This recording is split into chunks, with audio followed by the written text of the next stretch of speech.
Welcome to Commons Conversations, a series of interviews with campaigners sharing their experiences and insights into activism, learning in movements, radical history and more. The program is broadcast by Community Radio 3CR and produced by the Commons Social Change Library, a website containing over 1,000 resources for campaigners, which can be accessed for free at commonslibrary.org. In today's conversation, writer, speaker and disability rights advocate Elly Desmarchelier chats with writer and campaigner Gibbs. This is something the two regularly do on a Friday, and we're honoured to share their discussion regarding experiences of campaigning around youth rights, economic justice, disability rights and other issues. We also hear them talk about how campaigns can become more effective, strategic and accessible, about learning from mistakes, and they discuss the importance of rest and fun in creating sustainable, deep and lasting change. We're talking today about what has to be my absolute favourite topic, and I think it's yours too. And so I think we're a bit like giddy with excitement that we get to spend this time together and we actually get to really deep dive into something we both care about, which is campaigning to create real tangible change. And you've been campaigning for a very long time in different ways, in different aspects. And I want you to think about maybe your first campaign you worked on and what has been the biggest kind of campaigning innovation since that first campaign? What's the biggest change in campaigning that you've seen over your time? Oh, that's really interesting. I think I did a lot of campaigns to make things fairer from when I was a little kid. I've always had a very strong sense of that's not fair and a bit of the oldest child responsibility to fix things. Me so too. I've always had that temperament that it's my responsibility to fix things. But I think the first formal campaigns that I really got involved in were when I worked in the community sector. So I started working in the community sector from my early 20s and in a volunteer basis. I worked at a volunteer basis at a community centre for youth centres, youth homelessness places, all sorts of things. And the first ones I really were involved with were campaigns around public space, because the 90s, which is well before you were doing campaigns, Elly, there was maybe the decade I was born in. Indeed. There was a big campaigns, particularly in New South Wales, by the then Labor government to deal with youth crime gangs. And there was this whole thing about young people are out of control and young people wearing their baseball caps backwards. And this is Bob Carr, who was the Premier at the time. And it sounds like Queensland now. Well, it's not something, people have been complaining about young people in public space for thousands of years. Yeah. But they tried to introduce a bunch of laws around this. And so I did some reporting because I was training to be a journalist at the time and worked with the youth peaks. And so we ran events with young people who were, some of those young people from Western Sydney, talking about what it meant to them and interviewing politicians and giving them a hard time, which was great fun. And then for Youth Week, a whole lot of young people camped out in tents behind the New South Wales Parliament House. Wow. And basically had a sit-in to yell at the government about why the laws they were planning to pass, which would have said young people couldn't be in groups of more than 3. You were not allowed to wear a cap backwards. There was a whole lot of this incredibly draconian legislation. We could be that's tighter than a outlawed bikie gang. Exactly. So the legislation was defeated, and that big youth protest, and I reported on it, and it was all very exciting, and I felt like a real journalist reporting on this great big protest, and it was a really great campaign to be part of and to be supporting young people themselves, teenagers, to be taking part in it and to holding politicians to account. So I think it really set a kind of template for the way that I've tried to do the campaigns and things that I've been part of ever since. And it certainly gave me an insight into, people power, that showing up, protest, having fun, being innovative in how you do things, but holding politicians to account and saying what you're doing is outrageous, and that the people themselves who were affected, and in this case it was young people, particularly First Nations young people from refugee and migrant backgrounds, poor young people, and young people from Western Sydney, really said to the politicians, this is outrageous. You're not going to do this in Mosman, which is a wealthy part of Sydney. You're going to do it in Bankstown. And they were totally right. It's so funny that you said the word fun there, because I'm always talking in campaigns about fun, and everyone's always like, we've got too much to do to think about fun.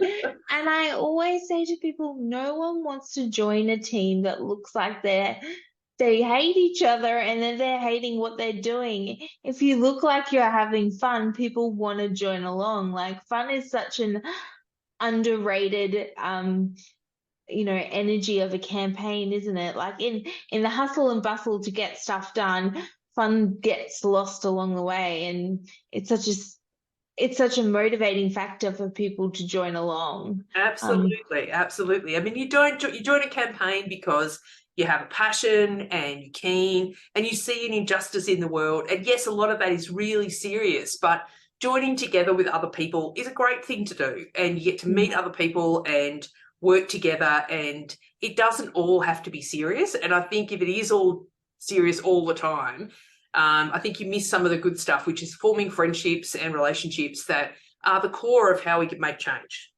Yeah, absolutely. Now, one thing that I'm constantly thinking about is, how do we make campaigns more accessible? Because the traditional tactics we use in campaigning, door knocking, letterboxing, phone calling, are really, really inaccessible, right? But they work, one-on-one conversations with people work. So I'm always thinking about, how can we start to make campaigning more accessible? Is it about breaking down those traditional tactics, or is it about creating new tactics? What are your thoughts on it? I think it's a combination of those plus a third one.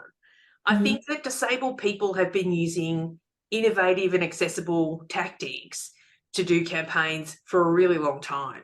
And I think one of the things that I've really focused on, because a lot of the time over the last 30 years, I've been stuck at home. So being stuck at home during COVID, for lots of people was like, wow, this is terrible. I'm like, yep. My reality. This is mostly my life. So a lot of the time I have done a lot of that kind of activism online and the organising online. Like, we did a lot of, honestly, I've done some very silly things over the years, but one of the things that we did in the 2004 election, I think it was, there was Billionaires for Bush. There was a campaign for George Bush. It was a satirical campaign around, people dressed up as billionaires and, to demonstrate, money in politics and that kind of stuff. So there was an adoption of this in Australia called Liars for Howard. And so, and I remember being extremely sick at the time, and we did a lot of the organising via email, because it was the olden days, and email groups and posting on blogs, again, the olden days, to organise these events. But then we would go and do these snap events in public, like standing in Martin Place, holding signs going, Medicare is a privilege, not a right, and handing out flyers, stuff. Of course, it was completely unsuccessful. Howard got control of both houses of Parliament. It wasn't a successful. I don't think that was because of you. It wasn't because of me, but our campaign. But it was one of those ones of trying something new, trying a mostly online, flash mob type events, and then doing the occasional thing in public. Like, I think we only ever did about 4 or 5 in-person events, and the rest of it was these online personas where we were just pretending and basically trolling. It was just a large trolling exercise. It was a lot of fun, but it was Which is how most of our elections are completely done these days. Elections are just massive trolling events. But a lot of these things, there was a lot of us who were testing out how do you do this online. And for me, I was really excited about it, because it meant I could participate, and I didn't just have to sit on the sidelines and be frustrated. I could actually participate as a writer, as, a person sending emails and doing all of that stuff, I could actually do that. So a lot of the techniques and the tricks and the tools that I've got that I use today are things that I learned in the early 2000s when I literally was stuck at home for a long period of time. I was in hospital for a long time, and then I refused point blank to go back to hospital, and there was a sort of degree of supports that were cobbled together to keep me at home. But I was stuck at home. I had 10 hours a week of work that helped with my disability support pension pay the rent. And I just, to distract myself from what was happening to my body and everything else, I just got incredibly obsessed with online campaigning. Oh, look, I had to retell the story recently that how I became obsessed with American politics is I got incredibly unwell as a, 13, 14-year-old in 2007. And I just became obsessed with the US Democratic primary, like obsessed to the point where I knew all the electoral votes in each state and when they were coming up for Super Tuesday, and I had the map on the hospital wall, and my doctors knew not to interrupt me during PBS NewsHour because that was like my 1 hour of joy. I think you're so right. I think it's pretty incredible how quickly people with disability are able to use online tools. In the Defend Our NDIS campaign, we did 10 virtual town halls in 5 days, and people with disability showed up, but then they also really showed up when it came to needing that Melbourne protest in the final week. So we are the hybrid kind of campaigners, aren't we? Oh, 100%. And I think that, there are people that I know on Twitter that I first met online 20 years ago who were part of that original blogging kind of explosion that happened, and where there were many of us talking about being disabled, being queer, wanting change in the world. It was a conservative government, and here and in the US, it was a very difficult time with the war, and it was one of those times where it didn't feel like there was a lot of questions about where does the progressive government come from? Where does the progressive future come from? We kept losing elections. So there was a lot of questioning about tactics and about strategy. And for us as disabled people, how did we get into that game? And how did we actually then start to talk about ourselves? I mean, I wasn't connected with the disability rights movement here. So the people who were organising around the Disability Discrimination Act, or even before that, the Disability Services Act, and then doing all of that preliminary work before the NDIS, like Leslie Hall and all of that stuff, I was completely disconnected from that. I didn't know that, but I was very involved in other kinds of politics. And so when I started working on an election campaign in 2006, everyone just kind of went, where did you come from? Like, how did you I love that moment. Here out of nowhere with all of these skills and knowledges? And I said, been sick for a really long time. But it didn't quite click with them how a disabled person who was suddenly well enough to work on an election campaign they never quite got it at all. That's absolutely the 2022 election for me. Everyone being like, where did you come from and where did you get these skills from? And I'm like, I'm Elly and I'm from Queensland. I'm here to help. To steal a line from Kevin now. Boom bap jazz.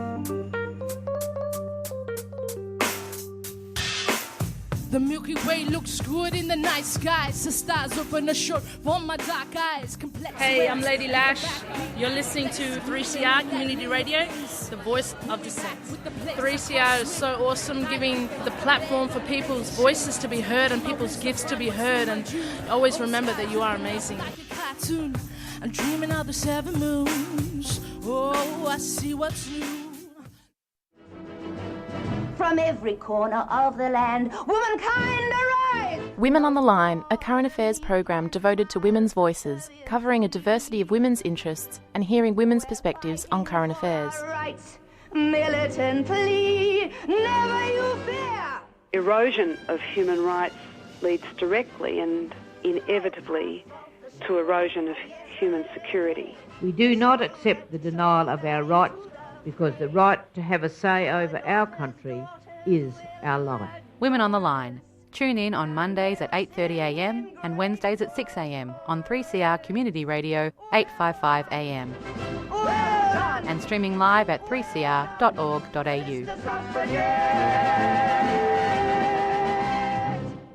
You're listening to Commons Conversations, a series of interviews about campaigns for social change. In today's program, writer, speaker and disability rights advocate Elly Desmarchelier chats with writer and campaigner Gibbs about their experiences and insights regarding change making. It's hard to ask someone about their biggest campaign failure. I don't mean in the sense of like a big campaign loss. I mean like a tactic that just went really wrong, just a real stuff up. Can you think of a time when it just fell over, it just didn't work, and you really learned something powerful from that moment? Oh, look, lots of them. I mean, I think if you are involved in campaigning, you lose most of the time. Like, I really think, like I worked on one election campaign and our principal didn't get re-elected. We worked really, really hard and we used every tool, but it was a change of government election. It was the 2007 election. It was the mudslide and it didn't work. All of what we did didn't work. I worked on other elections that did work. And we used pretty much the same tactics. It just was the circumstances at the time. When it comes to disability, one of the campaigns that I was part of was a campaign for the Royal Commission. And so we used originally the campaign that I walked into and was told that this is yours, please continue. And I'm like, okay. Had used a lot of kind of passive language around it and really highlighted the dreadful experiences that people with disability had and are having right now that they wanted the Royal Commission to examine.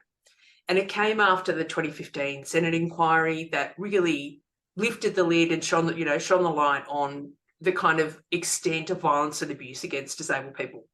But and it wasn't working. So what we were doing around highlighting this didn't work. People weren't engaging online.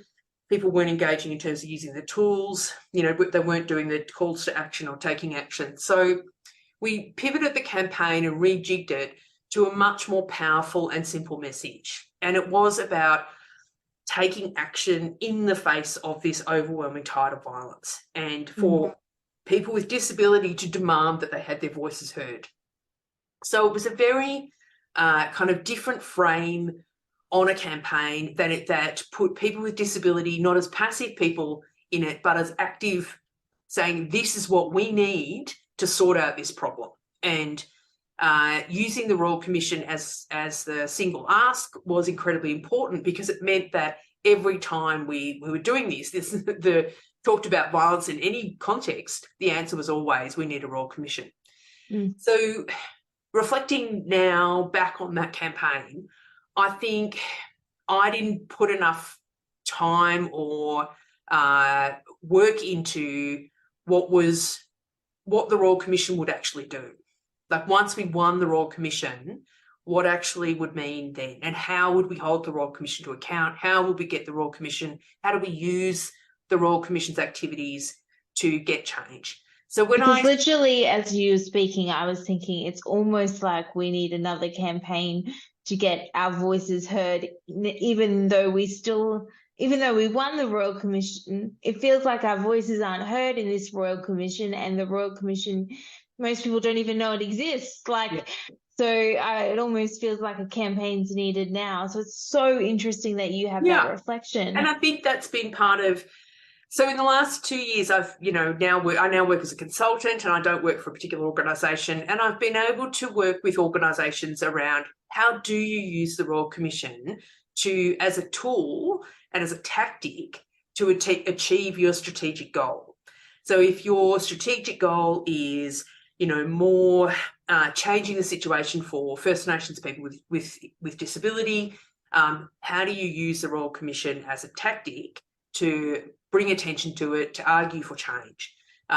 This year I've mostly worked with the Peak for people with intellectual disability, and we've been able to use the Royal Commission hearings particularly to leverage the debate around employment and change the debate, and we have been doing that really well. And we're continuing to do that now, and will in the first part of next year as well. So it's been nice to be able to sort of have the opportunity to fix that, to almost like fix the thing that I couldn't do beforehand, which was be strategic about using the Royal Commission to create change.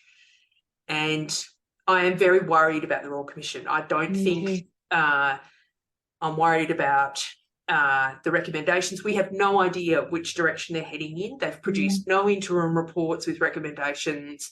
There's been some very worrying statements by the chair, and there's a lot of areas that they have just not looked at all, and a lot of places and a lot of voices they haven't heard. So I'm very concerned about what they're going to actually recommend. And I'm very concerned about that as well. My concern is that recommendations will come out which are tinkering at the edges of the status quo rather than the kind of, roadmap to structural reform that we actually need to end things like segregation, which is, underpins most violence, abuse and exploitation. And that's because in large part, I feel like there isn't the public pressure on the Royal Commission to deliver anything of substance. What role do you think both people with disability, but also the organisations that represent them, have? What can they be doing over the next year before the Royal Commission releases its recommendations? If you were running the national campaign around the Royal Commission, you were put in charge, you were campaign director, what would your advice be around how we make sure we don't walk away from this Royal Commission with nothing but a handful of nice to haves, but nothing that's going to really revolutionise people with disabilities' lives? Look, I think one of the traps that I think we often fall into in disability advocacy is needing to get all the things. And it is because the problems and the challenges and the barriers that we face are really big. And there are lots of things that are really terribly wrong in the lives of disabled people. And we often we say we have to fix all the things. And I really get that. I want to fix all the things too. Me too. Yeah. But we have to be a bit more strategic. Yeah. And there is a culture in our national organisations, and having worked in many of them, where we will work in a way that isn't good for disabled people. And part of that is that we aren't strategic. So being strategic about, we have 9 months until the Royal Commission reports. What are the key goals that you want to achieve? And how do you prioritise one or two big things and start doing the work around getting those reforms? I think one of the challenges always with a new government is that they work differently. We've had 9 years of a coalition government, and we've got a brand new government that is super keen, very excited ministers, very keen staff, very keen on getting change. And they come to people and say, great, what do you want to do? And everyone goes, all the things right now, The laundry list. Exactly. So I think being very specific about the change and very specific about the mechanisms for that change and how much will it cost. So being, if you want to reform, we need all the houses to be painted green, okay, or a different colour. Right. So what colour? Who's going to paint them? When is it going to be done by? Who's going to pay for the paint? What kind of paint are you going to use? Who's going to do the painting? Being specific and getting the numbers, doing all of that stuff, and then going and prosecuting your argument. And that is not making a goddamn submission. It's actually doing the work around the advocacy piece, the campaigning, and I often think people think campaigns have to all be done in public. Some of the best campaigns you would never know about.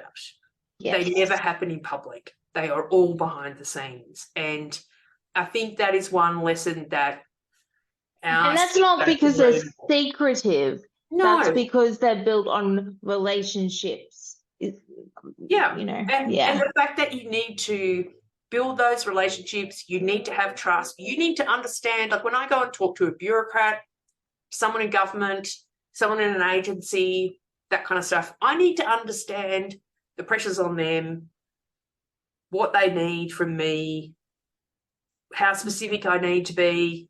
Is publicity helpful? Sometimes it is, all of that kind of stuff. And you build that into your advocacy plan, you take advantage of key moments, and you be relentless. Like, you can't just do a submission and go, but we asked them and they just didn't do it. It doesn't work like that. And I think I once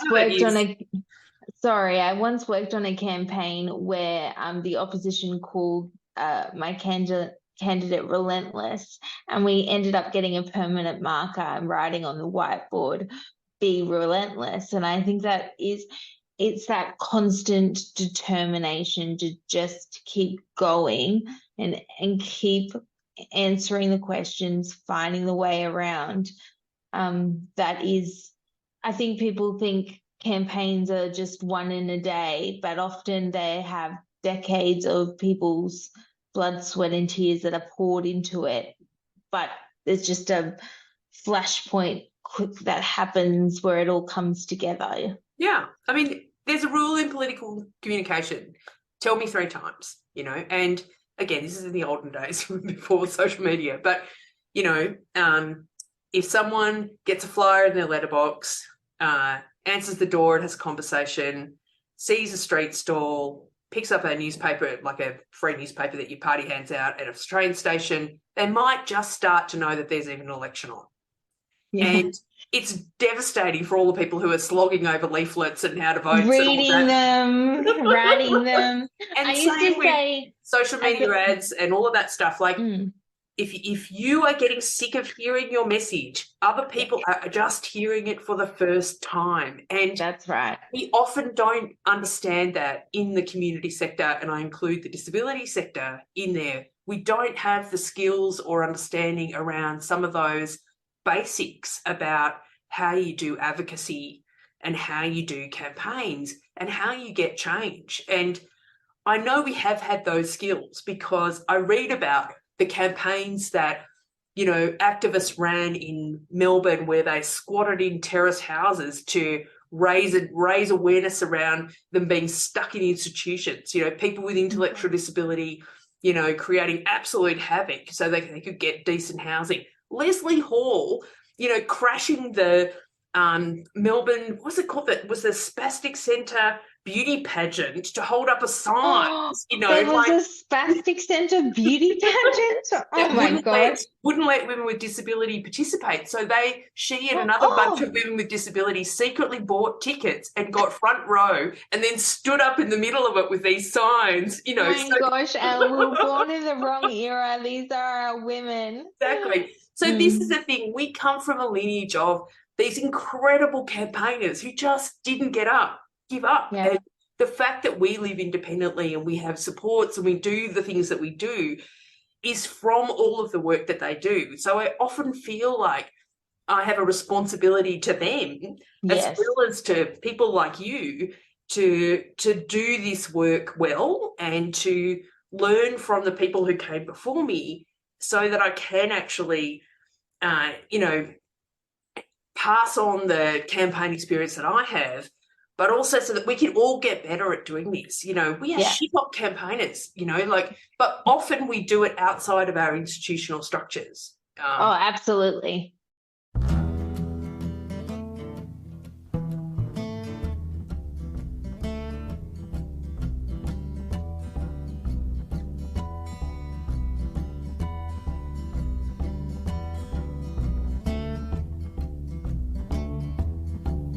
Oh, the pillars of society cruise down the road each day. They got the economic wherewithal, they can't afford to pay. They got them numbered bank accounts, the system assures they win. They exploit the population, we're on the outside looking in. Them pillars of society drive us like a tool, for them that's cool.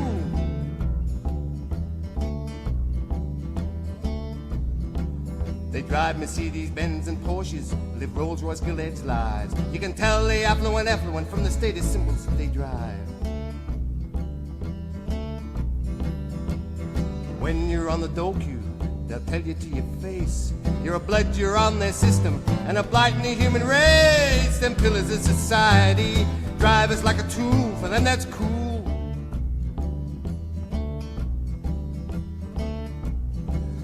Well, they grace the social pages, they always make the news.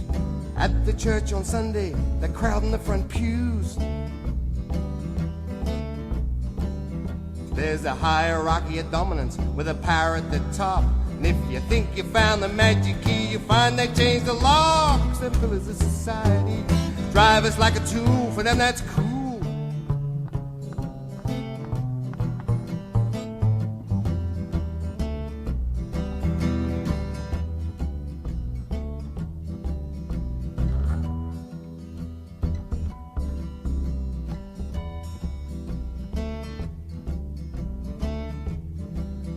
Well, I'm walking down the freeway on their dotted line. I'd like to make decisions, but they won't allow the time. It says religion is the opium. I say the media's the cocaine.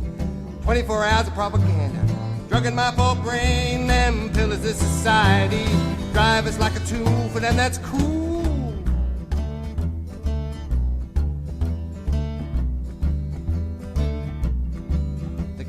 Titles of status and dominance on their progeny and their class. Sir, your honor, your grace, your highness were made to polish and lick their brass.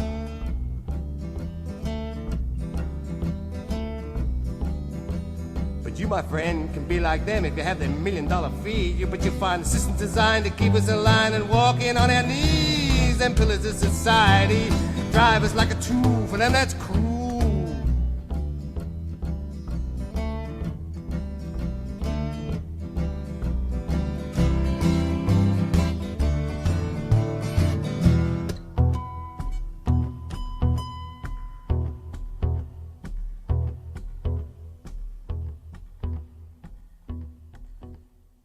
You're listening to Commons Conversations, a series of interviews with campaigners about social change. We just heard the song Pillars of Society from Kev Carmody's 1988 album of the same name. In today's program, writer, speaker and disability rights advocate Elly Desmarchelier chats with writer and campaigner Gibbs about their experiences and insights regarding change making. Can I ask, because, I think there are some other groups that are incredibly good at passing on the stories of the elders that came before them that, made history, that made change, that pushed for things. I've never heard that story in my life, and I'm a disability rights campaigner. Do you have any recommendations of where people can read more on, who are the icons of the disability rights movement in Australia? Any suggestions? Because I think knowing that history and understanding that you come from a line of people, which inherently you do know that someone fought to get you where you are today, but to know those stories and those people's names is just, it fills your cup. Where did you find all of this out, Elle? Oh, look, there isn't just one place. So a good place to start is Professor Lorna Hallahan, who is a disabled person.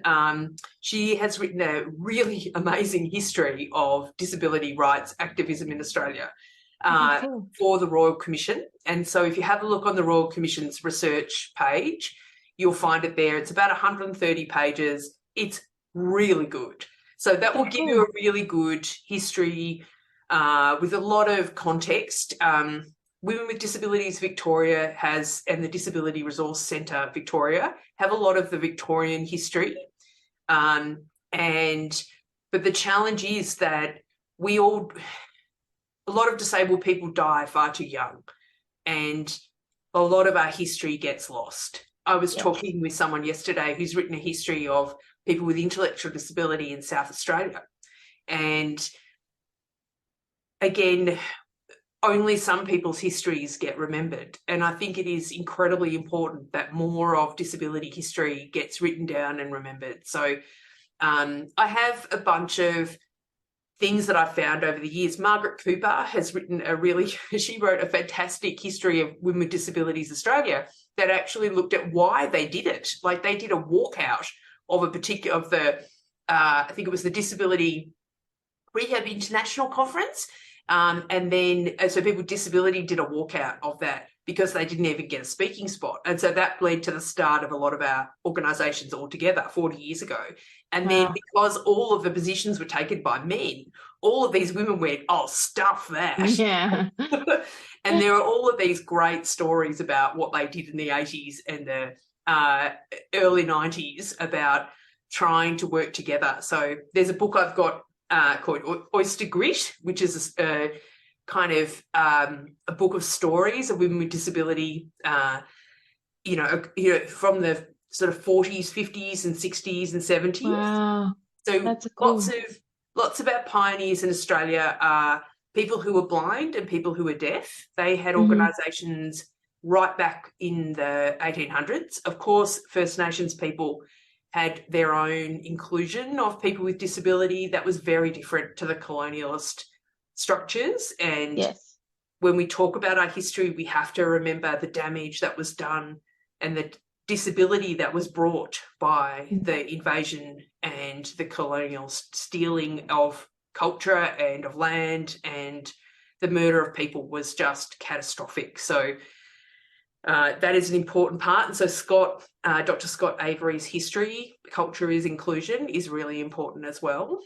And but then the polio waves and the world wars were also really important in terms of so many people who survived polio were very disabled, and they are pioneers of the disability rights movement in Australia, as well as people who came back from the wars.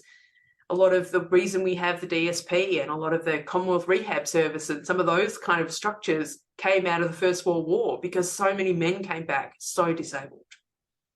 And it was such a shock to people. I have a reading list now. Thanks, Elle. That's going to be fun. I'm going to crack it open. Well, I have one final question for you, which is, I want to know what your most maybe controversial piece of campaigning advice that you wish everyone would follow is.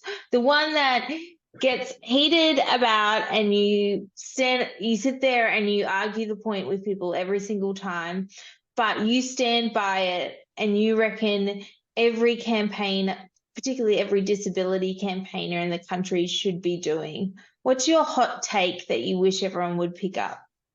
Rest more. Oh. Do less. Yeah. Oh my God. That's really one. Yeah. Oh. Yeah. We need to work out a way of campaigning that suits us, that suits our bodies, suits our minds, suits our disabilities, suits our everything. And we have to make that okay. I think that we have set too much up of a culture where it's not okay to actually be disabled. And that is bullshit.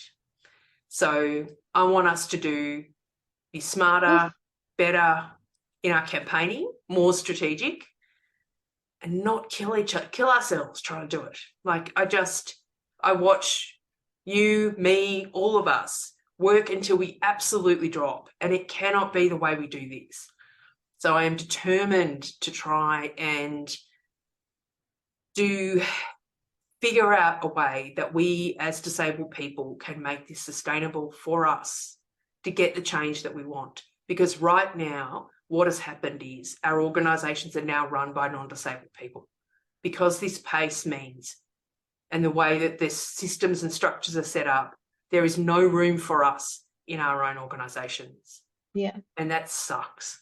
So we have to do better, and we have to have a different way of doing this. I'm not interested in martyring myself for the cause. Like, no thanks. I want time for gardening. I want time to do nothing. I want time for knitting. I want time to hang out with my friends. I don't want to, or it shouldn't be expected that disabled people will campaign at the expense of the rest of their lives. Why else? We are campaigning so we have a life, you know, and so that the people that we know who don't have a life have a life, you know. So the other one is including all disabled people. Like at the moment, I'm working with just the most fantastic people with intellectual disability who have a great deal of expertise about change making, about the employment work that we're doing, and about how to do it really well. And I'm learning an awful lot. But they are often left out of how we do stuff. And I think we as disabled people, we can do better about including more people. So they're my two big things. I don't know whether that's what you were asking for. Honestly, well, when I said hot take, like when you said rest, I actually like got chills and I took a breath and I was just like, I'm so tired. I know. I'm so tired. Me too, mate, me too. And I know that's like actually a really hard thing to admit in our community because there are people working so hard everywhere and you don't want to be the one that's like, I'm really tired, I can't.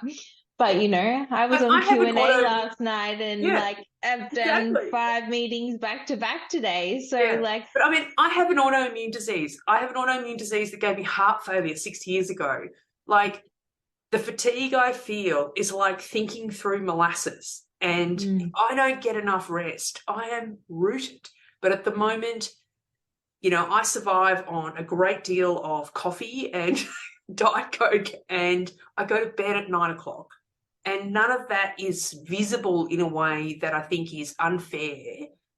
I've had other disabled people say, I could never do what you do, Elle. And I think, God, what kind of example am I setting? It's terrible. So I think I need to be more honest about the toll this takes on my body and about how I actually manage these periods of really intense work. But also, like I talked recently in this project that we're doing that we don't have enough resources and we need more people. Because I'm not willing to work 60 hours. I cannot work 60 hours a week anymore. But that is often the expectation. I'll put my hand up and say during these periods of time, I rely on taking medication. Otherwise, I would fall over. But that's unsustainable for long periods of time. And taking a break sometimes feels like letting down the team. And you're right, that is not the community that we set out to build. So I think that's pretty much the hottest take you could have had. Look, I'm incredibly influenced by Leah Lakshmi Peepsnarasimhasina's work and, you know, their book Care Work is just essential reading. Like it is just essential reading to think about how we do this in a way that honours our bodies, that honours the way our brains work, that honours all of it. Like how do we do that? And, you know, they've got such heart and soul about how they talk about working in community and it's one of those things that I think about a lot. We can only do this together. We can't do this by ourselves. So how do we make it so that for all of us it is sustainable? Because at the moment it isn't. It depends on so few of us that it isn't sustainable. So we have to do a better job. Still don't know how yet, but we'll work it out together. 100%. Yeah. Well, this is just like, it gives me the energy and fills my cup of every Friday afternoon chat with you, Elle. We do these long chats all the time. And I hope that you know that you are a campaigner that I look up to more than anyone else in the disability community.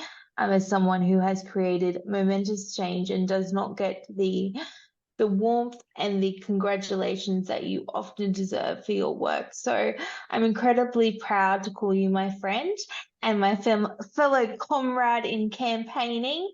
And let's change the world together.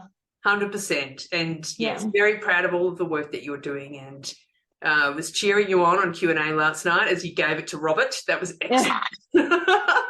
Look, he had it coming, didn't he? He did. But hopefully we can encourage more folks to come into this world and we've got a lot of change to make. So, Let's do it. And it is a hell of a lot of fun. Like some of these Friday afternoon chats are just hysterical laughter because it's ridiculous. Yes. So yes, we talk about it being hard, but it's a fun way to live a life sometimes. Sure is, my friend. Yeah. All right. Talk soon. Thank you so much.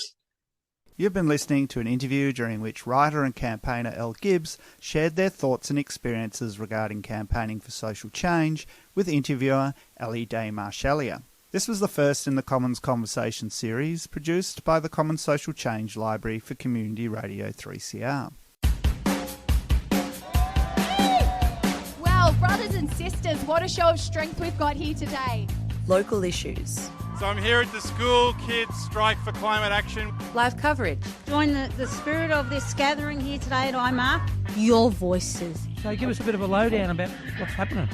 There's about 250 people here at the moment. Community struggles. We're now in front of the Tundaminawaya Maulboyhina Monument. I'd like to thank Community Radio 3CR, who for the last decade has been broadcasting here. Feed Radical Radio. Your membership is vital. A few hundred people about to pass us right now. Lots of young people standing up for their future. Subscribe today. Go to 3cr.org.au/subscribe or call the station on 9419 8377.